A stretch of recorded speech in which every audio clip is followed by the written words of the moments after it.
আন্তর্জাতিক আইন, মানবাধিকার। The United States conducted an extraordinary military operation in the capital of Venezuela. এগুলো যে হাস্যকর কতগুলো শব্দ, যেই শব্দ আমেরিকা তৈরি করছে অন্যদেরকে সাইজে রাখার জন্য, কিন্তু নিজেরা কখনোই এই আইন মানে না। তার আরেকটা চূড়ান্ত উদাহরণ হচ্ছে গিয়ে ভেনেজুয়েলার রিসেন্টলি ঘটনাটা আমেরিকা করলো। 3 পর্বে আলোচনা করব। প্রথম পর্বে যে আলোচনাটা করব সেটা হচ্ছে গিয়ে যে আমেরিকা আসলে এই সময় কাজটা কেন করলো। 2 নাম্বার যেটা সেটা হচ্ছে গিয়ে যে কেন ভেনেজুয়েলা নিজেদের এত পরিমাণে ন্যাচারাল রিসোর্স থাকা সত্ত্বেও কেন কিছুই করতে পারলো না, যেই ন্যাচারাল রিসোর্স আমেরিকা এক্সপ্লয়েট করতেছে, তেল মূলত। এবং 3 নাম্বার যেটা সেটা হচ্ছে গিয়ে যে মুসলমানরা এই ভেনেজুয়েলার এই ঘটনা থেকে কোন জিনিসগুলো যদি রিয়েলাইজ না করে, দেন মুসলমানদের অনেক দেশের অবস্থা তো অলরেডি ভেনেজুয়েলার মতো হয়েছেই, ফিউচারেও বাকি মুসলমান দেশগুলোর অবস্থা ভেনেজুয়েলার মতো হবে। সো আমরা আজকে প্রথম পর্ব দিয়ে শুরু করি। আপনি যদি বিশ্বে ভূ রাজনৈতিক বাস্তবতায় মুসলমানদের উত্থানের পথ নিয়ে আমার কাছ থেকে আরও জানতে চান, সাবস্ক্রাইব করুন।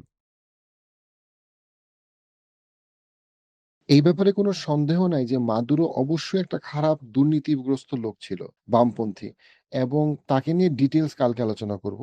কিন্তু এখানে মাদুরোকে সমর্থন করাটা বিষয় না, বিষয়টা হচ্ছে গিয়ে ভেনেজুয়েলার স্বাধীনতাকে ক্ষুণ্ণ করে আমেরিকা যেই কাজটা করছে, এইটা হইল ডাকাতের উপরে মাফিয়াগিরি। আমেরিকার এই অবস্থাটা, এই কাজটা বোঝার জন্য আপনাকে জাস্ট 203 বছর পিছনে যাইতে হবে। সেটা হচ্ছে গিয়ে 1823 সালে আমেরিকার প্রেসিডেন্ট ছিল সেই সময়ে, সেটা হচ্ছে চার্লি মনরো। এবং তার একটা খুবই গুরুত্বপূর্ণ একটা ডক্টরিন আছে চার্লি মনরো ডক্টরিন নামে, খুব ফেমাস। এবং ওইটা এই জন্য ফেমাস যে ওইটা আবার ডোনাল্ড ট্রাম্প খুব বিশ্বাস করে।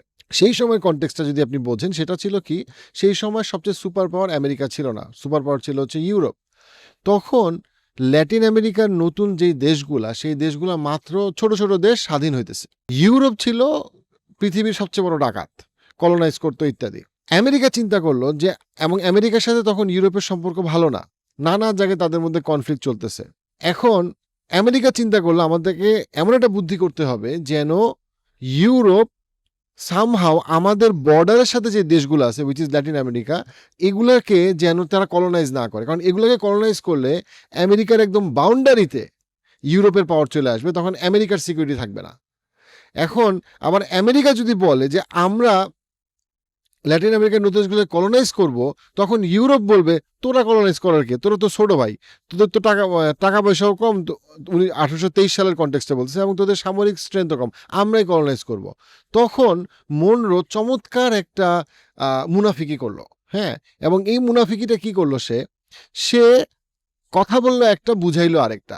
সেই ইউরোপে বললো যে একটা কাজ করি, আমাদের বাউন্ডারিতে যে দেশগুলো আছে সেই দেশগুলোকে তোমরাও কলোনাইজ করবা না, আমরাও কলোনাইজ করব না, কিন্তু এইটার বিনিময়ে তোমাদের যে অভ্যন্তরীণ রাজনৈতিক সমস্যা, দ্বন্দ্ব, কারণ তখন বেসিক্যালি ফ্রান্স, বেলজিয়াম এইগুলো দেশের মধ্যে সম্পর্ক অনেক খারাপ, এবং এর মধ্যে আমেরিকা আবার একটা আরেকটার সাথে নানা রকম কি বলবো, ইন্টারনালি আমেরিকা নানা রকম কনফ্লিক্ট তৈরি করতো। সো এই মনরো ডক্টর মূলত যে কথাটা বললো পররাষ্ট্রনীতিতে, সেটা হচ্ছে গিয়ে যে ইউরোপের ইন্টারনাল অভ্যন্তরীণ রাজনৈতিক বিষয়ে আমরা ঢুকবো না, আবার ইউরোপ এই আমেরিকার বাউন্ডারিতে যে দেশগুলো আছে এই দেশগুলোকে কোনো কলোনাইজ করবে না, আমরাও কলোনাইজ করবো না। এবং এটা তারা সামহাও ইউরোপকে তারা কনভিন্স করলো।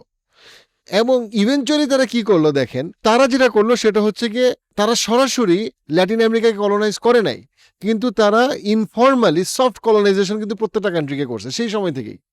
এবং তারা ইউরোপকে দূরে রাখছে, কিন্তু নিজেরা কিন্তু ঠিকই কলোনাইজ করে নিজেদেরকে পাওয়ারফুল করছে, সফট কলোনাইজেশন করছে, পুলিশ ঢুকাইছে, নানা কিছু ঢুকাইছে, নানা পলিসি করছে। 200 বছর পরে এখন দেখেন কি হয়েছে, 203 বছর পরে 2026 সাল, সেটা হইল একদিকে আমেরিকা ইউরোপের প্রত্যেকটা অভ্যন্তরীণ বিষয়ে ঢুকে বসে আছে, ইউরোপের কর্পোরেশনগুলোকে, কোম্পানিগুলোকে তারা বন্ধ করছে, ইউরোপকে ইউক্রেনের মতো আনওয়ান্টেড ওয়ারে নিয়ে নেটোকে দুর্বল করে দিছে, জার্মানির ফ্যাক্টরি বন্ধ করার তাবৎ ব্যবস্থা সে করে ফেলছে। On the other hand Latin আমেরিকার দেশগুলোকে সে এখন ডাইরেক্টলি কলোনাইজ করছে, যেই জিনিসটা সে 203 বছর আগে এক্স্যাক্টলি ইউরোপে যে ধোকাটা খাওয়াইছিল, এখন সে যখন পাওয়ারফুল হয়েছে, সে যখন ইউরোপ তখন যেমন সেন্টার অফ কি বলবো পাওয়ার ছিল, এখন সে যখন সেন্টার অফ পাওয়ার হয়েছে আমেরিকা, তখন সে বেসিক্যালি এক্স্যাক্টলি উল্টা কাজটা করলো। এইটা হইল আমেরিকার আসল চরিত্র। ভাই ও বোনেরা, আল্লাহর ওয়াস্তে একটু বুঝার চেষ্টা করেন, একটুখানি বুঝার চেষ্টা করেন। আপনার জীবনের স্বপ্ন যদি এইটাই হয় যে দিনের শেষে যেই আমেরিকা গণহত্যার উপরে প্রতিষ্ঠিত হয়েছে, গণহত্যার উপরে বিল্ড হইছে। গণহত্যা করা যার জন্য তার বেঁচে থাকার রীতি, নীতি, পলিসি এমন ২০-২৫টা বছর আমেরিকার ইতিহাসে পাওয়া কঠিন, যেই সময় তার গণহত্যা করার সুযোগ ছিল কিন্তু সে করে না, এমন করে সে বেনিফিট নেওয়ার চেষ্টা করে নাই। ইউ নিড টু আন্ডারস্ট্যান্ড, লুণ্ঠন করা, কলোনাইজ করা এবং এইটারে সুন্দর সুন্দর নাম দেওয়া, পলিসি বলা, মানবাধিকার বলা। বারাক ওবামা এসে আপনাকে এত সুন্দর করে কথা বলবে, আপনার কাছে মনে হবে আমার ছেলেরা যদি বারাক ওবামা হইতে পারতো। কিন্তু আপনি খেয়ালও করবেন না যে সে একটা পিশাচ এবং তার কাজই হইল গিয়ে যে আপনাকে কনভিন্স করা এবং আপনাকে কনভিন্স করে আপনার জীবনের সবচেয়ে গুরুত্বপূর্ণ জিনিসগুলো আপনার কাছ থেকে নিয়ে যাওয়া। এবং সেটা সে নিয়ে যাচ্ছে এবং সেটা সে নিয়ে গেছে। সেই আপনি যদি আমেরিকার যারা ইতিহাসের যারা true people of the land, টেক্সাসের true people of the land এবং তাদের কলোনিগুলোকে কি করা হয়েছে সেইখান থেকে শুরু করে গাজার ইতিহাস, প্যালেস্টাইনের, সেইখান থেকে শুরু করে আপনি যদি বর্তমান ভেনেজুয়েলাকে দেখেন, একই কথা, একই কাহিনী। তারা বদলায় নাই, কিন্তু মানুষ বদলাই গেছে। তো এই যে মুসলমানদের যে চিন্তা যে হ্যাঁ আমি আমার জীবনের 1/3 টাকা আমেরিকাতে গিয়ে আমি প্রতি মাসে দিয়ে দিব ভ্যাট ট্যাক্সের নামে, এই যে একটা মুসলমান ইঞ্জিনিয়ার অথবা ডাক্তার তার জীবনের 1/3 টাকা ভ্যাট ট্যাক্স হিসেবে দিয়েই যাচ্ছে এবং ফুয়েল করতেছে। এই টাকাটা দিয়ে তারা কি করতেছে? তারা বিভিন্ন, সেটা ইরাকের ঘটনা হোক, গাজার ঘটনা হোক, আর সেটা ভেনেজুয়েলা হোক, সে বেসিক্যালি তার সন্ত্রাসী কর্মকাণ্ড করতেছে। এবং এখানে ড্রাগসের কোনো ইস্যুই নাই। ড্রাগসের যে গল্পটা বলা হইতেছে সেই গল্পটা খুবই হাস্যকর। এবং তারপরে আবার বলা হচ্ছে যে ওই কি যেন ওয়েপেন অফ ম্যাস ডিস্ট্রাকশন। কিসের ওয়েপেন অফ ম্যাস ডিস্ট্রাকশন? এটা তো ইরাকের ক্ষেত্রেও বলা হয়েছে, এটা তো সিরিয়ার ক্ষেত্রেও বলা হয়েছে, এটা বহু দেশের ক্ষেত্রে বলা হয়েছে। আলটিমেটলি কিছুই পাওয়া যায় নাই। আসল কথা হচ্ছে তেল। We're in the oil business. We're going to sell it to them. We're not going to say we're not going to give it to them. In other words, we'll be selling oil to other countries, many of whom are using it now, but I would say many more will come. আসল কথাটা হইল যে Venezuela হচ্ছে আমেরিকার বর্ডারে এমন একটা দেশ, যেই দেশটাতে একদিকে রাশিয়া এখানে আর্মস বিক্রি করে, সেখানে রাশিয়া বেনিফিট হয়, আবার আরেক দিকে চায়না এখান থেকে সস্তায় তেল কিনে। সো চায়না একটা কন্টিনিউয়াসলি কি হয়ে গেছে, আমেরিকা যারই স্যাংশন করে তারই চায়না ব্যাকডোর দিয়া তার কাছ থেকে বেসিক্যালি পারচেস করে কম দামে। সো চায়নার সুবিধা হচ্ছে সে ডিসকাউন্টে পাচ্ছে, আর ভেনেজুয়েলার সুবিধা হচ্ছে সে একটা স্যাংশন থেকে কিছু ব্যবসা সে চালা যেতে পারতেছে। সো এই যে আমেরিকার মডেলটা, এই আমেরিকার মডেলটা হচ্ছে গিয়ে তার যে জায়গা, তার এলাকাতে, তার যে পৃথিবীর যে অংশ। সো আমেরিকা নিজেই নিজেকে একটা রিজিয়নাল সুপার পাওয়ার হিসেবে সে তৈরি করতেছে, রিজিয়নাল পাওয়ার হিসেবে সে তৈরি করতেছে। কিভাবে সে রিজিয়নাল পাওয়ার হিসেবে তৈরি করতেছে? আমেরিকা যখন এই কাজটা করলো সরাসরিভাবে, ডেফিনেটলি আমেরিকা অনেক ইকোনমিক প্রেশারে ছিল, বিকজ তাদের যে পরিমাণ আপনার $30 ট্রিলিয়ন ডেট অলরেডি প্রায় $40 ট্রিলিয়ন চলে গেছে। সো এটা এখন তার বেসিক্যালি যখন মানে ইকোনমি চলতেছে না, তখন তাকে ডেসপারেট মুভ নিতেই হবে। এবং ভেনেজুয়েলা ওয়াজ আমেরিকার একটা ডেসপারেট মুভ। এই ডেসপারেট মুভে আমেরিকা যে জিনিসটা করলো সেটা হচ্ছে গিয়ে আমেরিকা না চাইতেও নিজেকে একটা রিজিয়নাল পাওয়ার তৈরি করে ফেললো। এবং মান্য ডক্টরিনের বাস্তবতা হচ্ছে গিয়ে এইটা, সেটা হচ্ছে যে আমেরিকা যখন ল্যাটিন আমেরিকাতে এইভাবে আক্রমণটা করলো, তার আগের 3 মাস খুব ইম্পর্টেন্ট, আপনাকে খেয়াল করতে হবে। ডোনাল্ড ট্রাম্প রাশিয়াকে প্রশংসা করতেছে, পুতিনকে প্রশংসা করতেছে। যেই রাশিয়া ইউক্রেনের 15 লক্ষের বেশি মানুষকে হত্যা করছে যুদ্ধে, ওই রাশিয়াকে সে, পুতিনকে সে প্রশংসা করতেছে। সে বলতেছে জেলেনস্কির সামনে, সে বলতেছে আমেরিকাতে যে রাশিয়া ইউক্রেনকে বেসিক্যালি সাইজে রাখতে পারবে, রাশিয়া অ্যাকচুয়ালি ইউক্রেনের ভালো চায়। অর্থাৎ আমেরিকা যখন ভেনেজুয়েলা দখল করলো এইভাবে এবং তার কর্পোরেশনগুলোকে লেলায় দিল সমস্ত তেল নিয়ে যাওয়ার জন্য, এবং অ্যাপ্রক্সিমেটলি এখানে নিয়ে ডিবেট আছে প্রায় $10 থেকে $20 ট্রিলিয়ন অয়েল বেসিক্যালি ভেনেজুয়েলাতে আছে। ওকে, তাতে কি হইল? রাশিয়ার জন্য ইউক্রেনে যা ইচ্ছা তা করা জায়েজ হয়ে গেল, এবং চায়নার জন্য তাইওয়ানে যা ইচ্ছা করা জায়েজ হয়ে গেল। প্র্যাকটিক্যালি তো তাই হইল, এবং এটাই কিন্তু হবে। হ্যাঁ, কোনোটা আগে হবে, কোনোটা পরে হবে, কোনোটা এই বছর হবে, কোনোটা 3 বছর পরে হবে। বাট আমেরিকা অ্যাকচুয়ালি তার ডমিনেন্সকে সে শ্রিঙ্ক করলো, কারণ সে এখন আর গ্লোবাল ডমিনেন্সে যাইতেই পারবে না। কারণ সে যদি তার পাশের দেশ একবার বলতেছে সে এই কাজটা যেটা সে ভেনেজুয়েলাতে করলো, সেটা তো সে কলম্বিয়াতেও করতে পারে। সে যদি তার বাউন্ডারির দেশগুলোকে এই কাজটা করতে পারে, তাহলে সে এই লাইসেন্সটা দিয়ে দিল পুতিনকে যে তুমি সেম কাজটা তুমি আসলে ইউক্রেনে করতে পারো, অথবা পোল্যান্ডে করতে পারো, অথবা ইস্তোনিয়াতে করতে পারো।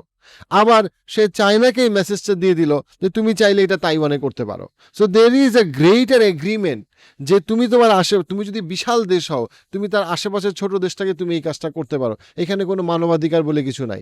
এখানে হ্যাঁ, এখন চায়না এবং রাশিয়া গিয়ে ইউএনএ বড় বড় কথা বলবে, বাট ওই বড় বড় কথা বললে কি হবে? But there is a greater agreement, যেটা কি বলবো, পর্দার আড়ালে হয়েছে অ্যামাং দ্য সুপার পাওয়ার্স, যে আমরা আমাদের আশেপাশের দেশগুলোকে নিয়ে আমরা ওই জায়গাটাতে আমাদের জায়গায় আমরা ডমিনেট করব, এবং সেইখানে নিয়ে আমরা একজন আরেকজনকে ইন্টারফেয়ার করব না। দ্যাট ইজ ওয়াই ভেনেজুয়েলায় কোনো সাপোর্ট রাশিয়া থেকে আসবে না, ভেনেজুয়েলায় কোনো সাপোর্ট চায়না থেকে আসবে না, বরং ইটস আ ট্রেড অফ, যে তুমি এইটা নিবা, আমি এইটা নিব। তুমি এইটা মানে দাবার বোর্ডে থাকে না যে আমি তোমার সৈন্য খাইলাম, তুমি আমার সৈন্য খাইলা, ব্যাপারটা এরকম। আমি তোমার ঘোড়া খাইলাম, তুমি আমার হাতি খাইলা, এক্স্যাক্টলি ব্যাপারটা হচ্ছে গিয়ে এরকম। বাট যে জিনিসটা খুবই সিগনিফিকেন্ট সেটা হচ্ছে যে পৃথিবী আবার ওই জঙ্গলের নীতিতে চলে গেছে।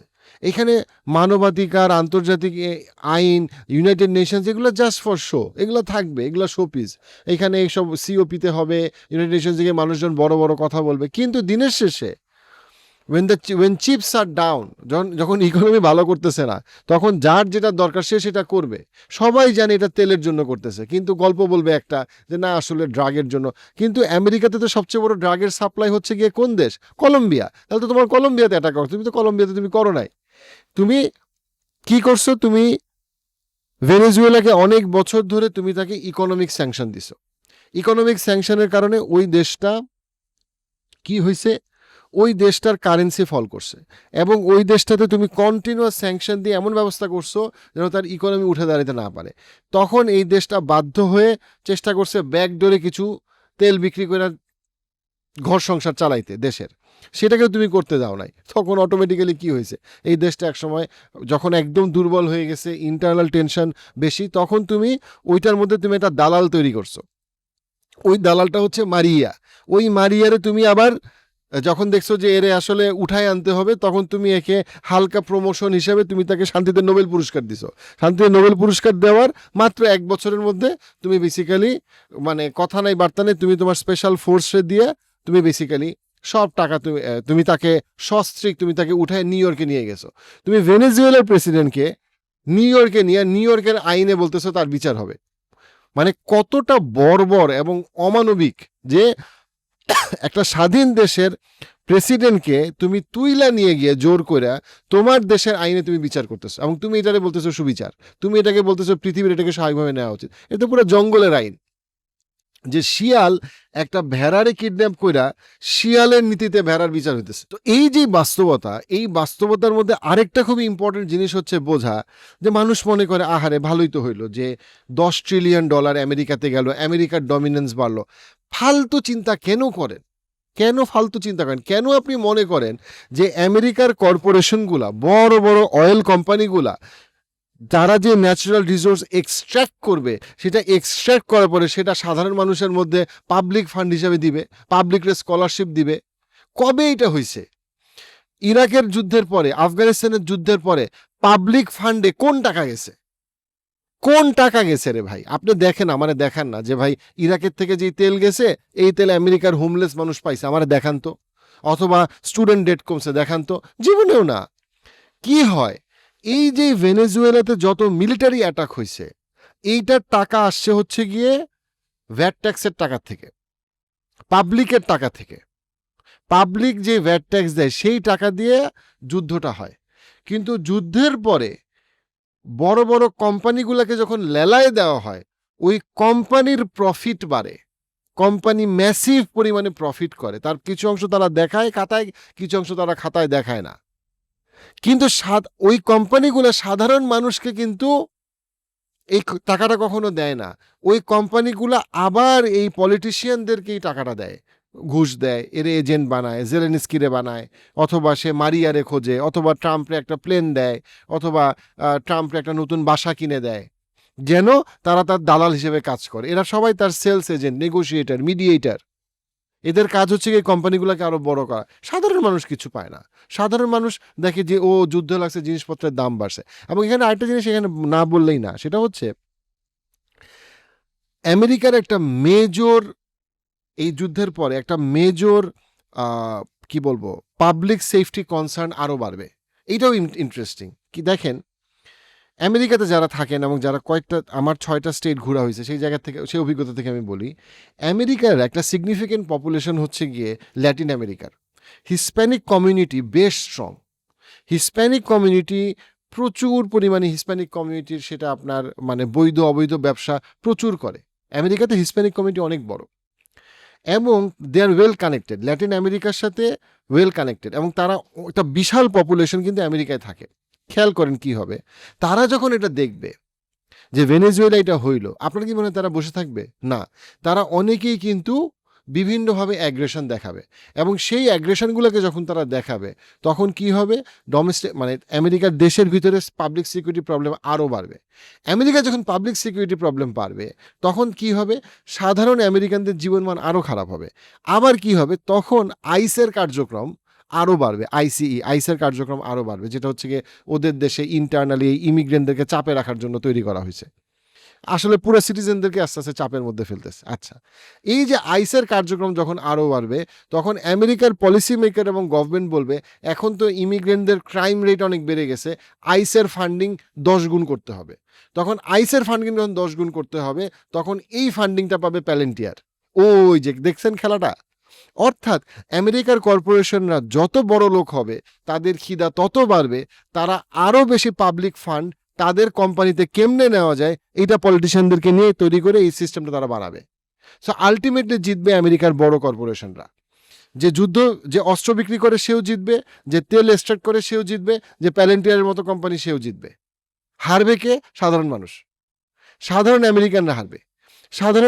সারা পৃথিবীর সাধারণ, ভেনেজুয়েলার সাধারণ মানুষ তো ভয়ঙ্করভাবে পরাজিত হবে, মানে মানে ভয়ঙ্কর নির্যাতনের শিকার হবে এবং ইকোনমিক ক্রাইসিসের সৃষ্টি হবে।